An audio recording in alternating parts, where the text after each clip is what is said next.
destiny? Or does it just come knocking at your door? He's a young singer from Memphis, Tennessee.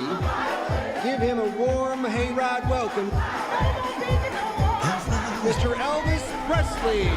Hey, Rory, how are you, man? I'm not bad, Baz. How are you? Pretty good. I mean, you know, these things are really paradoxical. You go between going, well, on the one hand, I'm going to go out and see friends I haven't seen for 3 years, and, you know, nice dinners, and you see people react to the movie. And on the other hand, it's a bit like weird shock therapy, you know? I can kind of appreciate and understand the mentality, yeah. First of all, congratulations on the movie. I really, really, really enjoyed it. It's such a, like, just, I was absolutely blown away by the scale and the scope of it, to be honest. For an undertaking of this size, what is the first day like? Is it important to you what you're doing on the first day? Because that sets the tone of how the rest of the production is going to go. You know, Rory, I've done this long enough to know that first days usually are, I don't know if I can use an expletive, but let's say You can. expletive, right? But this first day was unlike any other, because we were 2 days away from our first day after training, and Austin just killing himself, and Tom and everyone all G'd up. And then some guy comes up and says, I think Tom has that flu thing. And as you know, he was one of the first people in the world who was famous to get COVID. And says as he coughs, you know, like, but so then our first day was put off. Maybe the film's going to go away. I had to fight tooth and nail to keep it going. Tom comes back. Austin, what can I say? Just keeps going, refuses to let it go, keeps walking on beaches, yelling into the surf with Elvis's voice, keeps training like a mad person. And the first thing I think we shot was him doing the leather comeback special scene. And you know, in Cannes the other night, when that came on, I mean, I've done Cannes since I was a kid. The audience broke into just crazy applause. I mean, genuinely like they were at an Elvis concert. And these are like not all oldies. And it was so long, it covered the next bit of dialogue. And I thought, like, oh, I should have left the pause, you know. But that's not normal. I mean, first days of shooting are usually just you throw it away because everyone's so nervous. We all bungle over each other. And I think the tension was so great. And Oz was so, like, wound up. Like, when you see him perform that leather comeback bit, you know, that isn't fake, those audience reactions. Those extras are just losing their friggin' minds. I like, yeah. When that scene happened in the cinema as well, like, it just completely hammered home the talent that he has. Like, it's the highest compliment I can give, where I'm like, I'm actually not watching documentary or recreated footage. Like, it's performed, but it didn't feel that way. It feel there was a certain kind of magic whenever he was performing as Elvis. And I know how this is going to sound, but I was enjoying the parallel of Elvis being brought forward into the world. And I think this movie is going to do the same for Austin. I think this is going to shoot him into the same level of stratosphere kind of popularity. You know what? I think you're hitting on a very interesting vein. Look, it happened to me once before, and I never thought it would happen again. I had a young actor with me, and I was 29, maybe I was 30, and I was trying to find how to do modern Shakespeare. And we were sitting on the set in Mexico, and I was reading him a script about a big boat that hits a chunk of ice and sinks. And he's going like, I can't do this. It's got ghosts in it.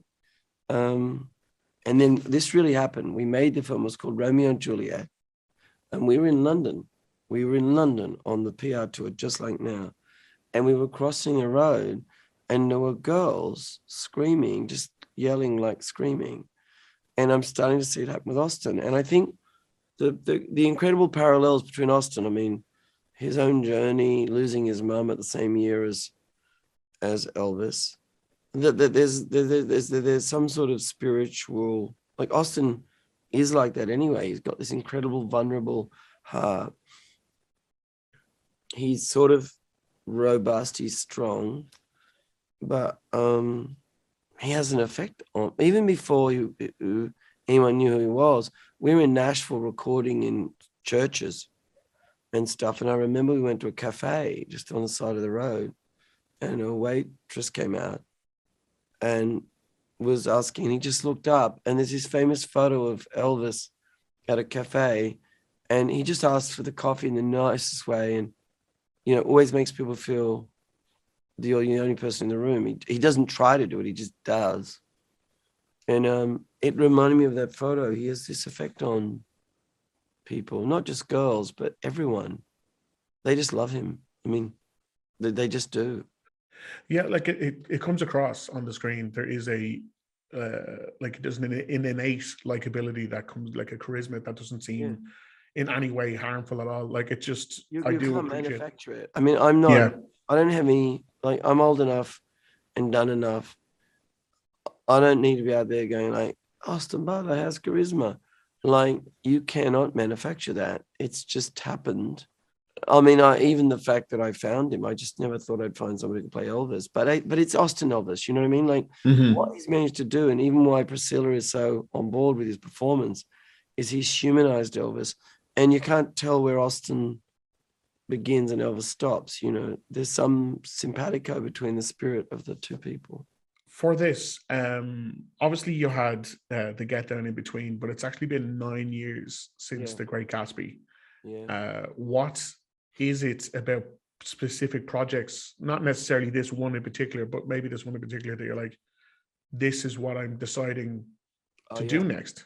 Well, I was working on my Chinese film, and there was a time when Warner's sort of went off and bought the rights to Elvis. I never said I was doing it. I've always been interested. See, I'm not into doing a biopic. I use the life of someone to explore a big idea. But then when this whole idea of the snowman, the more I read about snow jobs, snowmen, now snowing, which is Colonel Tom Parker, never Colonel, never Tom, never Parker. The idea that this guy could actually like sort of tell lies, right? And pull the wool over your eyes, charge you for it, and yet you like it. It became quite a thing. Like, it was very present in our world, the carnival barker, the snow job, the snowman. And I thought that's the way in. And then that's what I thought, like Amadeus, who knows who Salieri is, right? But he's actually the star of the show, right? Mozart, he talks all about this guy, Mozart. And that film's about jealousy. So then I went like, this could be good in this world we're in today to see, snow jobbing, snowmen, watch out. And because they can really sell you on stuff. And they're funny and they seem lovable, big, cuddly, lovable bears. But in the end, the colonel will say, hey, I didn't kill Elvis. The reason I picked up the phone the moment he died and said, print more records, was because you wanted the records. The ability to flick a truth, a half truth, like there's a sociopathic quality to that. And just one last one, if that's okay. All your films have such an ear for music, constantly current music. And this as well, like the second you implemented Doja into the film, I was like, oh my God, that's such a great anachronistic kind of usage of that music. What is it, I guess, specifically about Doja or modern music that you're like, they're who I want for this project? Yeah, see, yeah, exactly. I'm trying to get the balance right. I mean, Austin sings all the young Elvis, which is remarkable. But you take the Doja. Look, when Big Mama Thornton sings, you ain't nothing but a hound dog, what she's really saying in the language of the day is, You ain't nothing but a hound dog. Don't go out and expletive with other people. Come back scratching at my door and expect to expletive with me. You can expletive hit the road, Jack. But no matter what I do, the words written by two Jewish guys, Lieber and Stoller, right? No matter what I do with that song, you're not going to get that it's street. It's kind of pretty nasty street language. Doja does pretty good nasty street language. She translates it. It's not. We're not saying she's Big Mama Thun. She's just translating. Dog, player.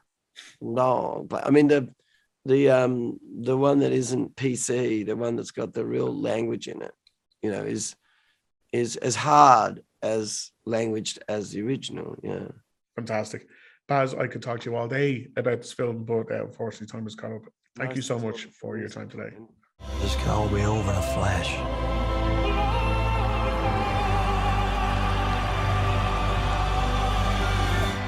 We are the same, you and I.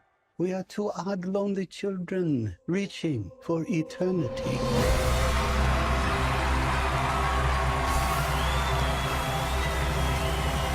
The greatest show on earth.